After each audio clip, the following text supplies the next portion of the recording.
اور اس کے ساتھ بالکل ہمارا نیشنل اینتھم، پتہ نہیں کتنے عرصے بعد، بالکل صحیح کہا، کتنے عرصے بعد یہ خوشی ملی ہے. اب انا اپنے بچوں کو بتائے گی، کھوکھر صاحب اپنے بچوں کو بتائیں گے. کل رات کو میں اپنے بیٹے کو بتا رہا تھا، مجھے فیلنگ پتہ کیا آ رہی ہے، گھر میں آپ کے بچے کامیاب ہوں تو ایک آپ پراؤڈ فیل کرتے ہیں نا کہ میرا بچہ کامیاب ہو، وہ والی فیلنگ آ رہی ہے. مطلب ہم اپنے بچوں کو اب فخر سے بتا سکتے ہیں کہ بیٹا اس نے پاکستان کے لیے یہ کیا. بالکل. پہلے ہم بتاتے تھے صدی پہلے 92 ورلڈ کپ جس کی ہمارے پاس فوٹیجز بھی اس طرح سے اویلیبل نہیں ہے. بالکل ایسے ہی ہے. ارشد ندیم نے جو کیا ہے، اور علی غیر معمولی حالات میں بالکل کوئی شک، وہ آج بھی کہتا تھا کہ مجھے اس طرح سے فیسیلیٹیٹ نہیں کیا. کل میں ارشد ندیم کی ایک ویڈیو دیکھ رہی تھی، میاں چنو کے ایک گورنمنٹ اسکول میں جاتا ہے اور وہاں جا کر ٹریننگ اس نے کی، اور جس کے وہ گلے لگ کے رو رہا تھا نا، یہ شاید کسی کو پتا نہ، لیکن اسپورٹس جو جرنلسٹ ہیں ان کو پتا ہے. یہ وہ ایک ریٹائرڈ جنرل صاحب تھے. اچھا. یہ ان کے گلے لگ کے رو رہے ہیں. اور مجھے کل ایک اسپورٹس جرنلسٹ نے بتایا، سہیل صاحب ہے جیو نیوز کے، انہوں نے کہا رامے یہ وہ بندہ ہے جس نے اس کو سپورٹ کیا ہے. کہتا ہے یہ اس کے گلے لگ کے رو رہا ہے یہ بندہ. اس کا کوچ بھی ہے، اس کا ڈاکٹر بھی ہے. کہتا ہے اس جنرل نے اس کی اتنی سپورٹ کی آپ سوچ نہیں سکتے. یہاں تک لانے والا بندہ ہی وہ ہے. اس نے اسکالرشپ ڈھونڈ کے دیے، پتہ نہیں کہاں پہ جا کے اس نے اس کے لیے کوئی پروگرام ڈھونڈے کہ یہ بچہ جو ہے وہ آگے جائے. کہتا ہے یہ اس کے گلے لگ کے رو رہا ہے، اور وہ رویا بھی اسی کے گلے لگ کے کہ اس بندے نے اس کو سپورٹ کیا تھا. اور بلا شبہ یوتھ فیسٹیول کا نام اس نے خود لیا کہ میں یوتھ فیسٹیول کی وجہ سے اس مقام تک پہنچا. لیکن ہمارا سر فخر سے اس نے بلند کیا. یقین کریں کہ پرسوں جب اس نے گولڈ میڈل جیتا، میں ایک ٹریجڈی سے نکل کے آیا تھا تو میں بڑا افسردہ تھا، مرجھایا ہوا تھا بہت. لیکن اچانک میں نے یہ پروگرام دیکھا کہ اس نے ایک ہسٹری بنا دی ہے تھرو کر کے جیولن کی. یقین کریں میرا وہ ساری پریشانی دور ہو اور میں خوشی کے آنسو ہم گولڈ میڈل جیت گئے. اتنی دیر بعد پاکستان میں خوشی. کے ساتھ ساتھ ایک ہمیشہ تاریخ میں مینشن رہے گا کہ 2024 میں پھر میں نے اپنی فیس بک سوشل میڈیا پہ بھی لکھا، اتنا لکھا میں نے کہ مرجھائے ہوئے چہروں پہ خوشی لانے کا شکریہ ارشد ندیم کہ آپ نے وہ کر دکھایا جو اب آج سے پہلے کبھی نہیں ہوا ایسے. بالکل آپ نے صحیح کہا. تو میں لاہوریوں سے یہی ریکویسٹ کروں گا کہ آپ لوگ نکلیں، اس کا استقبال ایسے کریں کہ وہ یاد رکھے کہ بمبئی والے بھی بھول جائیں کہ انہوں نے اپنے 11-12 کھلاڑیوں کا کیسے استقبال کیا اور ہم نے ایک اپنے کھلاڑی کا کیسے استقبال کیا. یہ اس کے ساتھ ساتھ میرے خیال سے حکومت کو اس طرف ضرور آنا چاہیے کہ اس طرح کے ٹیلنٹ کو مزید سامنے لے کر آئیں. آپ کے سامنے ایک معمولی سا شخص جو شاید خود بھی کبھی یہ نہیں سوچ پا رہا ہوگا کہ اس نے اتنا بڑا کارنامہ سر انجام دے دینا ہے، لیکن محنت اور لگن اور اس کے ساتھ ساتھ اس کی سٹرگل بلا شبہ. اب حکومت کو یہ کرنا ہے کہ اس طرح کا ٹیلنٹ مزید ان کے لیے سہولیات لے کر آئیں تاکہ پاکستان کا نام روشن کرنے والے مزید ارشد ندیم بھی سامنے آ سکے. ایک بریک، اور بریک کے بعد خبروں کی تفصیلات. ہمارے ساتھ رہیے گا.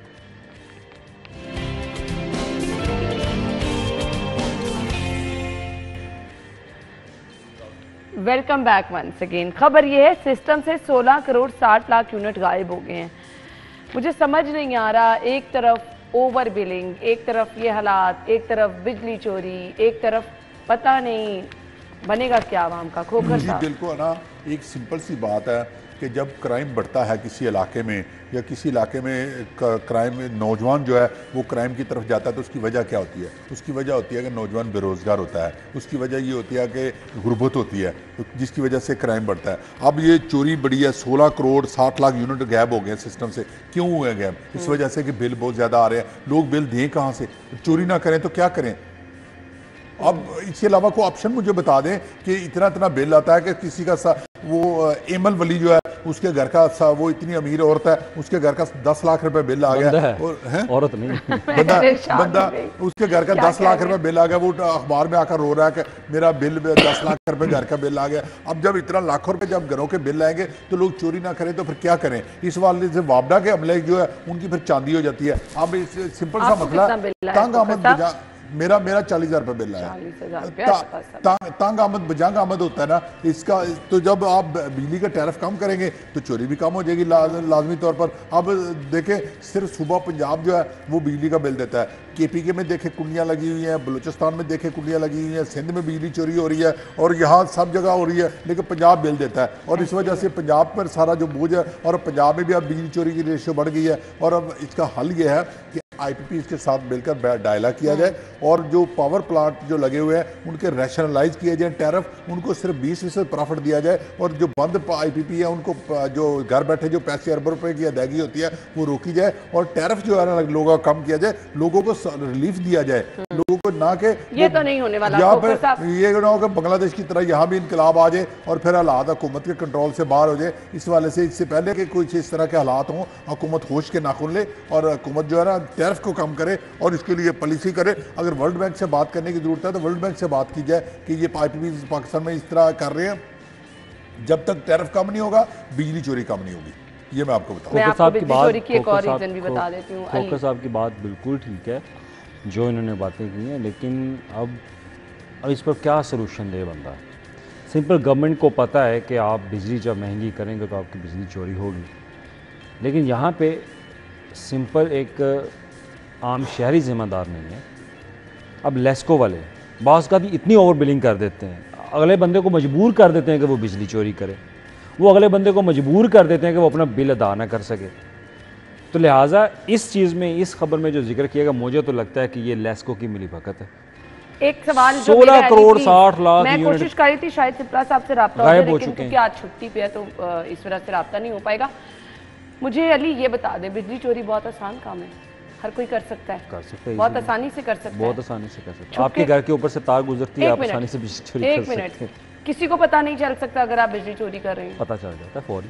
میں آپ کو لیسکو کو پتہ چل جاتا ہے کہ بجلی کہاں پہ چوری ہو رہی ہے, جو ہر مہینے آپ کے گھر بھی آتے ہوں گے, ہمارے گھر بھی باہر میٹر ریڈر آتے ہیں, لا علم رہتے ہیں کہ یہ بندہ بجلی چوری کر رہا ہے. جو بھی سسٹم ہو ان کو پتہ چل جاتا ہے کہ بجلی کہاں پہ چوری ہو رہی ہے. لیکن مسئلہ یہ ہے کہ جب آپ کی کسی جگہ پہ منتھلی لگی ہو اور آپ کو دیٹ از مائی پوائنٹ نا, کہ آپ آسانی سے کہہ دیتے ہیں بجلی چوری بڑھ گئی. روزمرہ کے اخراجات پورے کرنے کے لیے آپ کو ایک پاکٹ منی مل رہی ہو تو آپ ان چیزوں کو ہائی لائٹ نہیں کرتے. آپ کرتے ہیں کہ بھائی وہ میٹر ریڈر جو ہر مہینے آپ کے گیٹ پہ آ رہے ہیں نا, اس بندے کی بجلی حلال ہے جو کہ چوری کر رہا ہے, وہ اس کو حلال میں کنورٹ کر دیتا ہے. حرام ان کی ہوتی ہے جو آپ کو پاکٹ منی نہیں دیتے, آپ کو برائب نہیں کرتے, ان کی حلال نہیں ہوتی. سمپل سی بات ہے. تو یہ اگر یہ کہا جائے کہ لیسکو اس چیز سے ان اویئر ہے تو یہ میں تو یہ تسلیم کرنے سب سے پہلے بجلی چوری اس سے پہلے ان لوگوں کو پکڑے نا جو یہ کرا رہے ہیں. اور بجلی چوری میں آپ کے انڈسٹریل یونٹ بھی بہت زیادہ ہیں, اور آپ کو معلوم بھی ہے کہ کہاں کہاں پہ بجلی چوری ہو رہی ہے, لیکن اس کے باوجود آپ ان کو ہاتھ نہیں ڈال سکتے کیونکہ وہ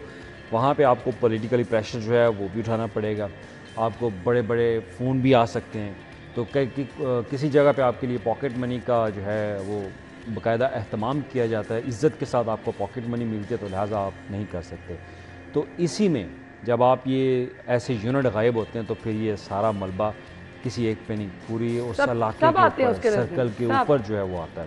پھر کھوکھر صاحب کو بھی 10,000 بڑھا کے وہ دیں گے, علی رامے کو بھی ایسے بل آئے گا, رانا یوسف کو بھی بل ایسے, کیونکہ انہوں نے اپنے لائن لاسز اپنے پورے کرنے ہیں.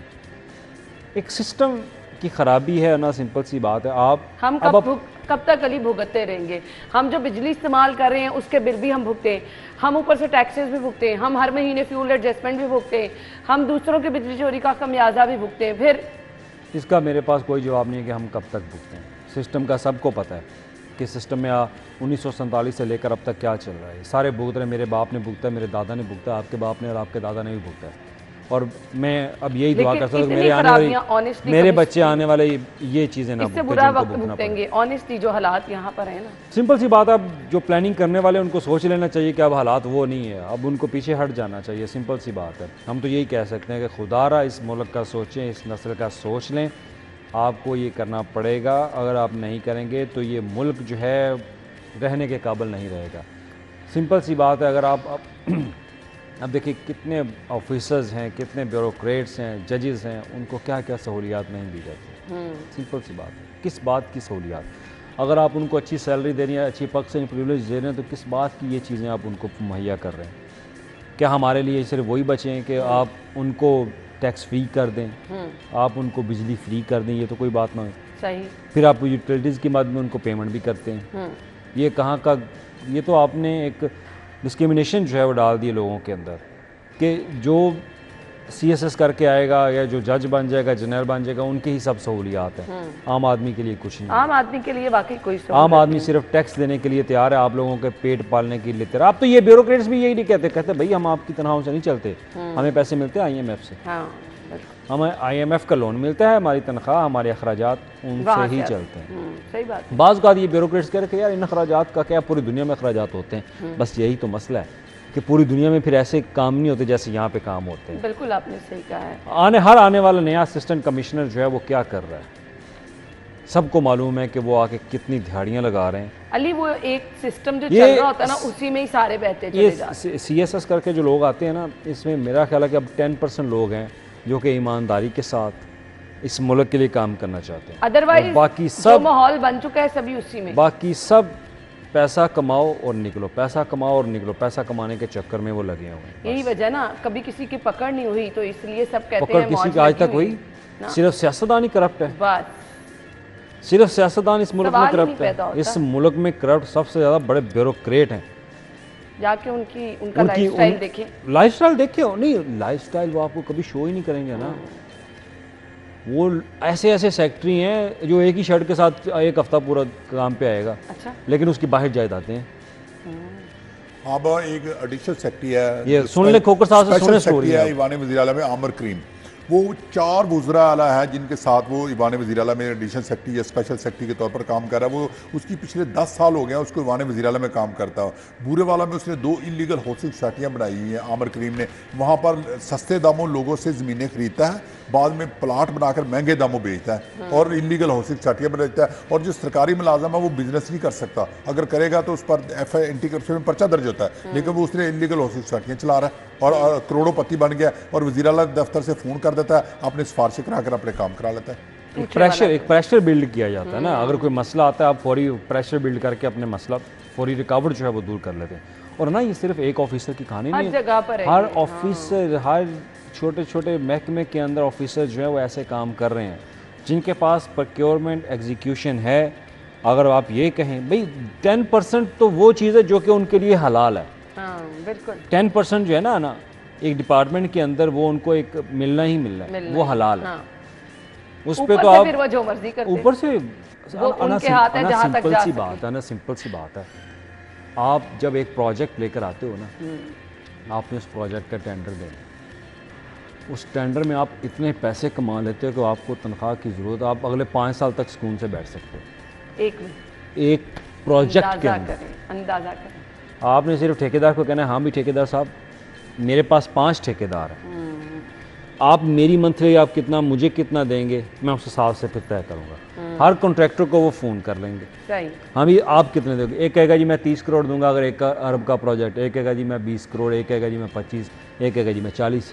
وہ 40 والا اس کے لیے امپورٹنٹ ہوگا, اور وہ 40 کو فکس کرنے کے لیے وہ نیچے والے عملے کو کہے گا کہ بھائی یہ امپورٹنٹ آدمی, اس کو فکس کرو ٹینڈر کے اندر, اس کی بیڈز اوپر لے کے جانی, اس کو مارکس 100 میں سے 90 مارکس دے کے وہ اس کو سیٹل کر رہیں گے. اور پھر وہ 40 کروڑ کی رقم ایک سیکٹری نہیں کھائے گا, وہ نیچے جتنے بھی اس کے ساتھ لوگ ہوں گے وہ سب کو دے گا. وہ آپ پھر اندازہ کریں نا اس طرح سسٹم خراب ہو رہا ہے. خیر ایک اور طرف سسٹم خراب ہے اور وہ یہ ہے کہ جی کل 9ویں جماعت کا رزلٹ آیا. سرکاری اسکولوں کے طلباء کی ہم بات کر لیتے ہیں, 1% طلباء فیل ہوئے.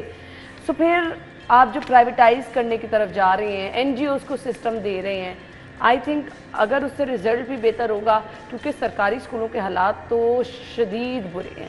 حکومت کو اپنا چارج سنبھالے ایسا ٹائم گزر گیا ہے, نہ اسکولوں کی حالت بدلی, نہ ٹیچرز کی حالت بدلی, نہ کسی نے جا کر یہ دیکھنے کی کوشش کی کہ سرکاری اسکولوں میں تعلیم کا معیار کیا ہے. جی بالکل نا, ہم سرکاری اسکولوں کو دیتے کیا ہیں, آپ دیکھیں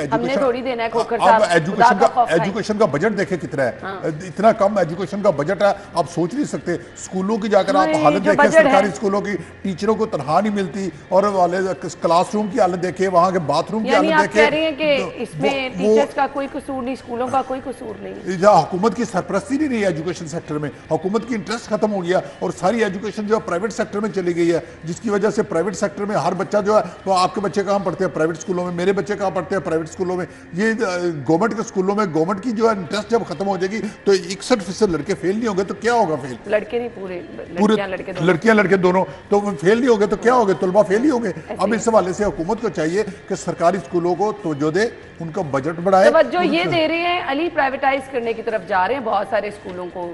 تو مجھے یہ بتا دیں, کھوکر صاحب کی بات سے اگری کرتے ہیں آپ؟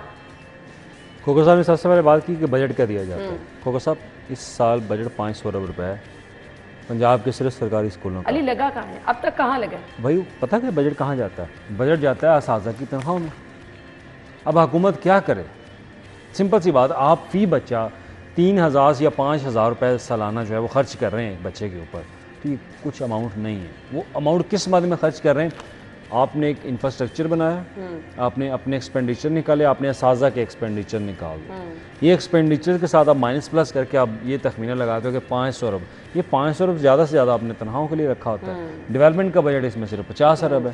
50 ارب سے آپ نے ایڈیشنل کلاس روم، وہاں پہ صاف پانی کی فراہمی ہے، واش رومز ہیں، دیگر جو فیسیلیٹیشن ہے آپ نے ان کو پرووائڈ کرنی ہے.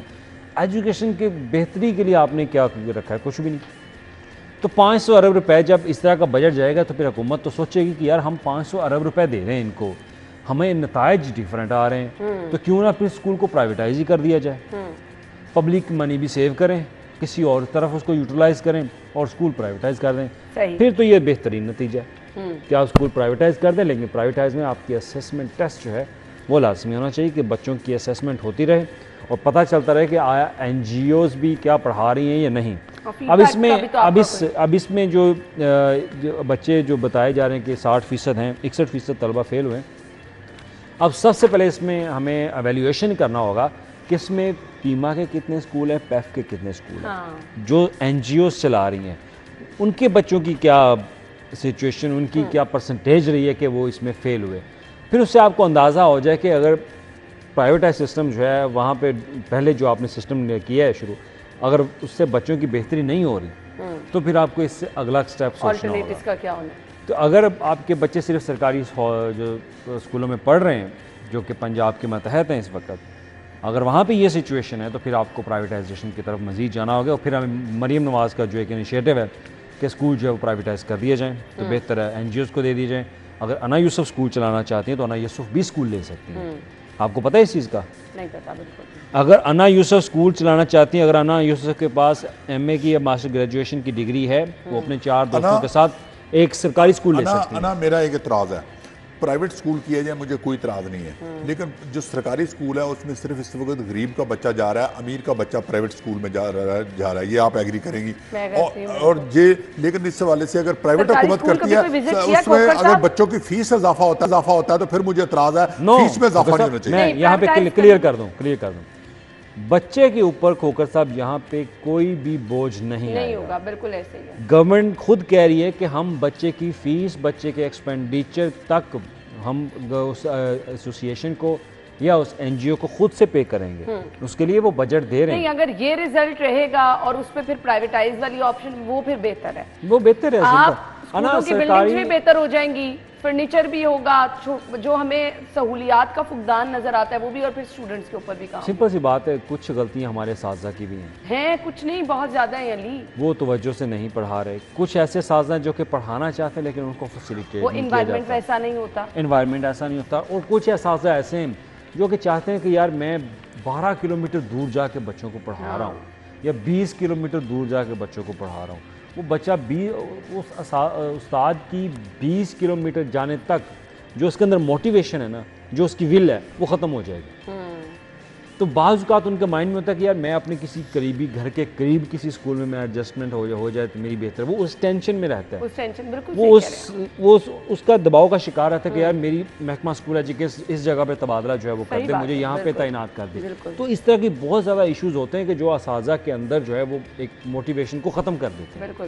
آپ فیسیلیٹیشن کے اوپر آپ بات کر لیں، آپ ان کی ٹرانسفر پوسٹنگ کے اوپر، ان کے بیشتر ایسے مسائل جو کہ ان کے سی آفس میں حل نہیں ہو رہے. ایک اور چیز سے جو ہے نا، ہمارا اب جو تعلیمی معیار ہونا چاہیے نا، ہمارے اساتذہ اس کے مطابق پریپیئر بھی نہیں ہیں، خاص طور پہ اگر سرکاری اسکولوں کی بات کریں. اب جو آنے والے اساتذہ ہیں، اب جو آنے والے جو نئی جنریشن آ رہی ہے وہ تو پڑھی لکھی آ رہی ہے. ہم بات کر رہے ہیں وہ اس جنریشن کی جو 2000 سے پہلے کی ہے. اب تو ایم فل کے لوگ آ رہے ہیں، ماسٹر کیا اور پھر اگر ان کے آنے کے بعد علی یہ رزلٹ رہے تو پھر افسوس. دیکھیں ان کے نتائج آتے وقت آپ کو ٹائم لگے گا، فوری نہیں ہے کہ اگر آج انہوں نے تعینات ہونا تو آپ کو فوری رزلٹ آنا. چلیں آئی وش کے آنے والے ٹائم میں نتیجہ جو ہے وہ اس سے بہتر ہوگا. البتہ اگر 61% آپ کے طلبہ فیل ہو رہے ہیں تو پھر آپ کا تعلیمی نظام کہاں ہے، آپ کا مستقبل کیا ہے، آپ کے نوجوانوں کا مستقبل کیا ہے، یہ بتانے کی ضرورت نہیں. سب چیزیں واضح ہیں. بریک کے بعد آئیں گے. Stay with us.